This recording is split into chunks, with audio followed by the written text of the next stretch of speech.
తాకట్లో ఉన్న మీ బంగారాన్ని విడిపించి ఆ రోజు ఆన్లైన్ రేటుకి కొంటాం. Sharma gold company. అందరికీ నమస్కారం. నా పేరు మాధురి. మీరు చూస్తున్నది సుమన్ టీవీ నెట్వర్క్.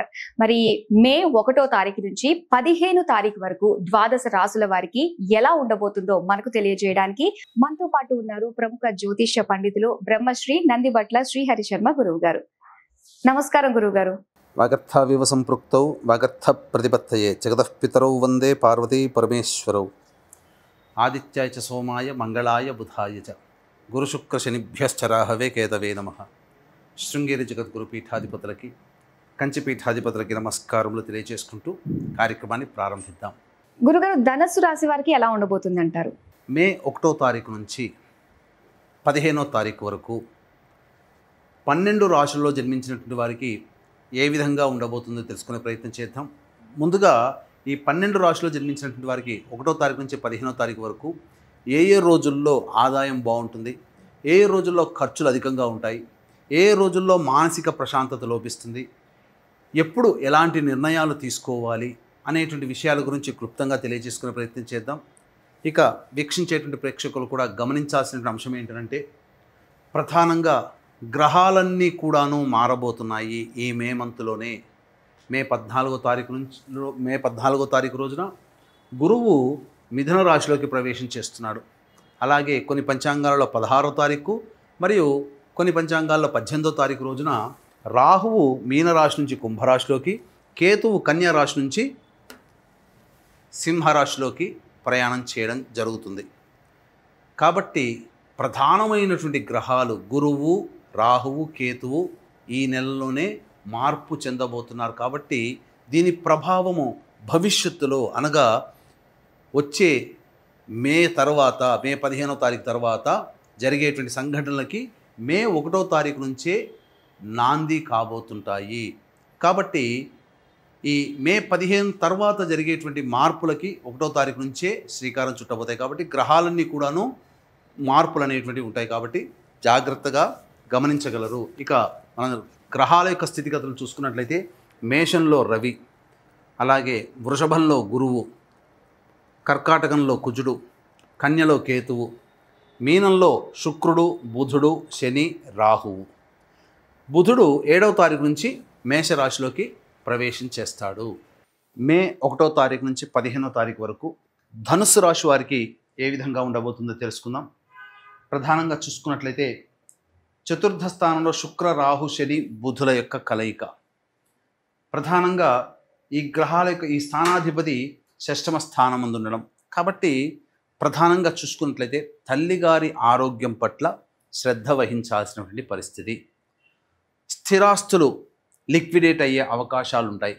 అనగా ఫిక్స్డ్ చేసుకున్నటువంటి బాండ్స్ని విత్డ్రా చేసుకోవడము, లేకపోతే ఏదైనా ఫండ్స్లలో పెట్టినటువంటి డబ్బుల్ని వెనక్కి తీసుకోవడము, లేకపోతే ఆస్తులని అమ్ముకోవాలనే ఆలోచన ఉంటారు కదా, వాళ్ళకి ఈ సమయం అనగా ఆస్తి అమ్ముకోవాల్సినటువంటి పరిస్థితి కానీ, సమయం కానీ అమ్ముకోవాల్సినటువంటి వాళ్ళకి తొందరగా అమ్ముడవ్వడం కానీ జరుగుతాయి. స్థలాలు కానీ, భూములు కానీ, ఏవైనా స్థిరాస్తులు, వాహనాలు కానీ ఇవన్నీ కూడాను జరుగుతాయి. ముఖ్యంగా వాహనాన్ని నడిపేటప్పుడు జాగ్రత్తలు పాటించండి. ఇది ప్రధానంగా చేయాల్సినటువంటిది. ఇక పంచమ స్థానంలో రవి, బుధుల యొక్క స్థితి ఇది 7వ తారీఖు నుంచి. ఇక చూసుకున్నట్లయితే ఈ యొక్క ధనుస్సు రాశిలో జన్మించినటువంటి వారికి అర్ధాష్టమ శని ప్రారంభమైంది. అన్ని శనుల ప్రభావంలో కల్లా అర్ధాష్టమ శని మాత్రం చాలా ఇబ్బందికర పరిస్థితుల్ని కొని తెస్తుంది. ప్రతిదీ కూడాను చేస్తున్నటువంటి వృత్తి, ఉద్యోగ, వ్యాపారాల్లో ఏదైనప్పటికీ కూడాను ఒక స్థిరత్వాన్ని కలగచేయదు.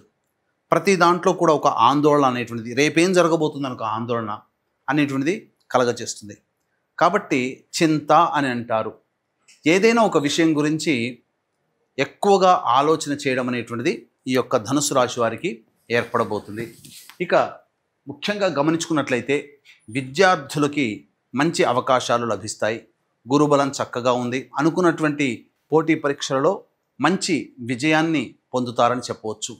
ఇక ప్రధానంగా ఈ యొక్క కుజగ్రహ ప్రభావము అష్టమ స్థానంలో స్థితి పొంది ఉండడం ధనుస్సు రాశి వారికి మూలిగే నక్క మీద తాటి పండు పడ్డట్టుగా, అసలే అర్ధాష్టమ శని దోషంతో ఇబ్బంది పడుతూ ఉంటే అష్టమ కుజుడు కూడా తోడై ఉన్నటువంటి కారణం చేత ప్రయత్నాలలో ఆటంకాలు అడుగడుగునా ఉంటాయి.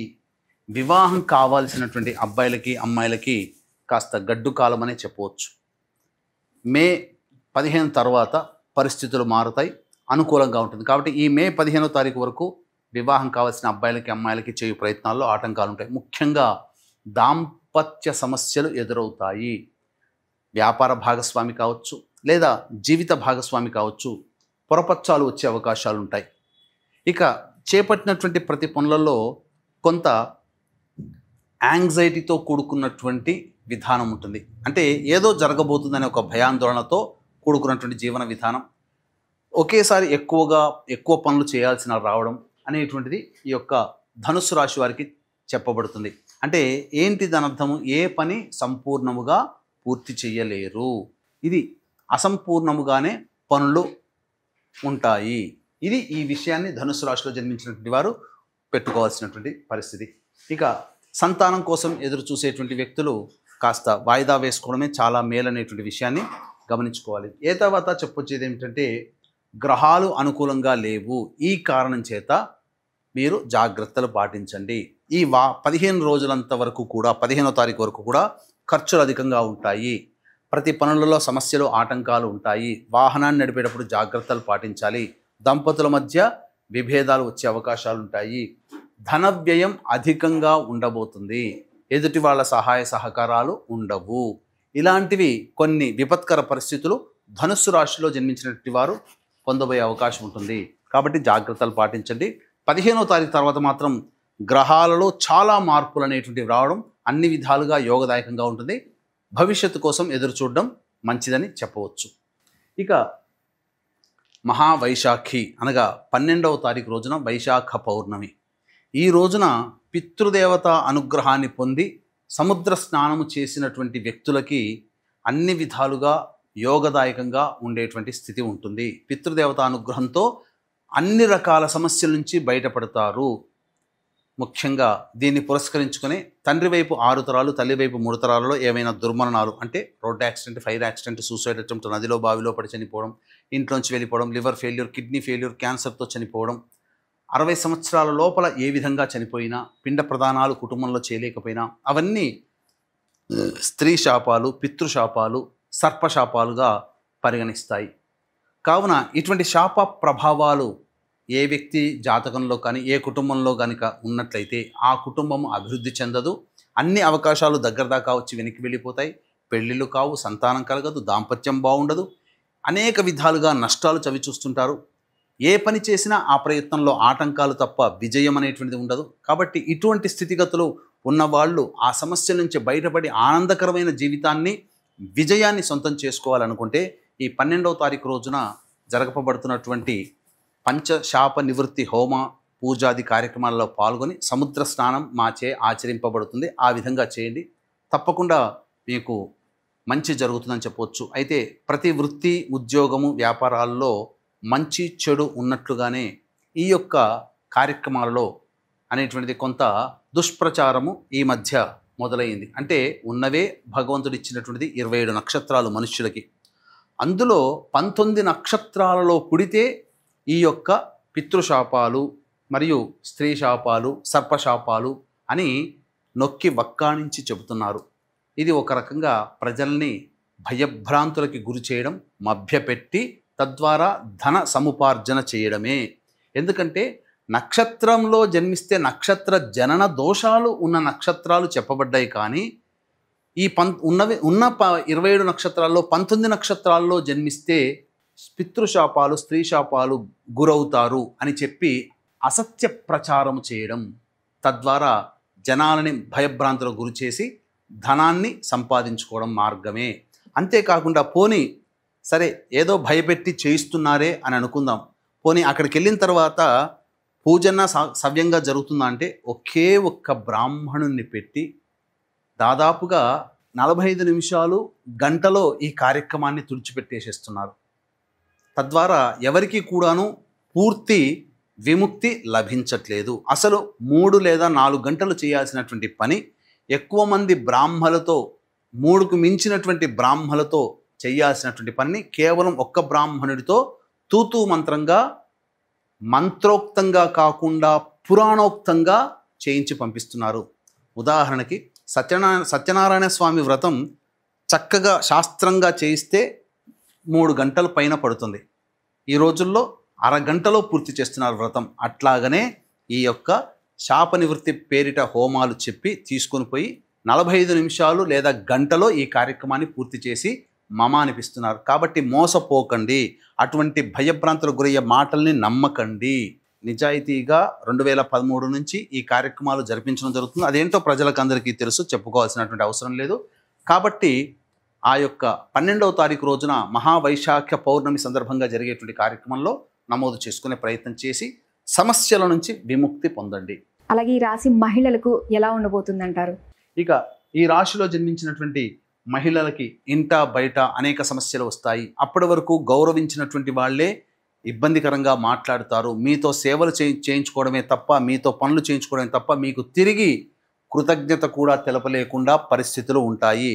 అంటే పరిస్థితుల కారణమే తప్ప మనుష్యుల లోపము కాదనే విషయాన్ని గమనించుకోండి. అనుకూలంగా లేనప్పుడు పెట్టుబడులు పెట్టి వ్యాపారాలు చేయడమో లేకపోతే ఎవరికైనా నమ్మి డబ్బులు ఇవ్వడమో చేసినట్లయితే ఈ రాశిలో జన్మించినటువంటి మహిళలకి అంతగా బాగుండదు. కాబట్టి జాగ్రత్తలు పాటించండి. వివాహం కావాల్సినటువంటి వాళ్ళకి, సంతానం కోసం ఎదురు చూసేటువంటి వాళ్ళు మళ్ళీ వచ్చేటువంటి 15వ తారీఖు తర్వాత మీరు ప్రయత్నాలు ప్రారంభించండి. అన్ని విధాలుగా గ్రహాలు అప్పుడు అనుకూలంగా ఉండబోతున్నాయని చెప్పవచ్చు.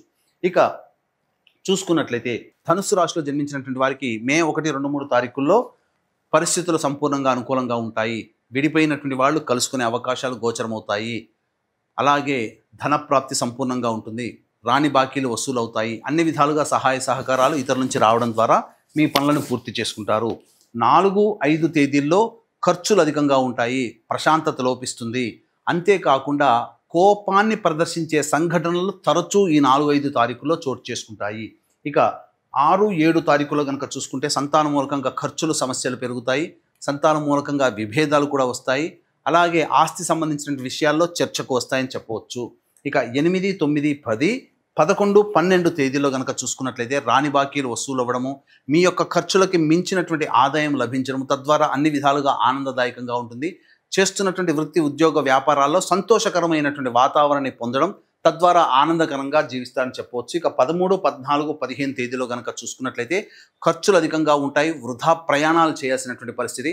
అన్నిటికంటే మించి మానసికమైనటువంటి ప్రశాంతత లోపించడం, సరిగ్గా నిద్ర పట్టకపోవడం, సరైనటువంటి సమయానికి భోజనం చేయలేకపోవడం అనేటువంటి లక్షణాలు ఈ 13, 14, 15 తారీఖులో గోచరమవుతాయని చెప్పవచ్చు. ఏ తర్వాత చెప్పొచ్చేది ఏమిటంటే 4వ తారీఖు, 5వ తారీఖు, 13, 14, 15 తేదీల్లో మీరు జాగ్రత్తలు పాటించండి. ఖర్చులు వాయిదా వేసుకోవడమో, శాతాన్ని తగ్గించుకోవడమో చేసుకుంటే సుఖంగా ఉంటారు అని చెప్పవచ్చు. ఎలాంటి పరిష్కార మార్గాలు సూచిస్తారు గురువుగారు?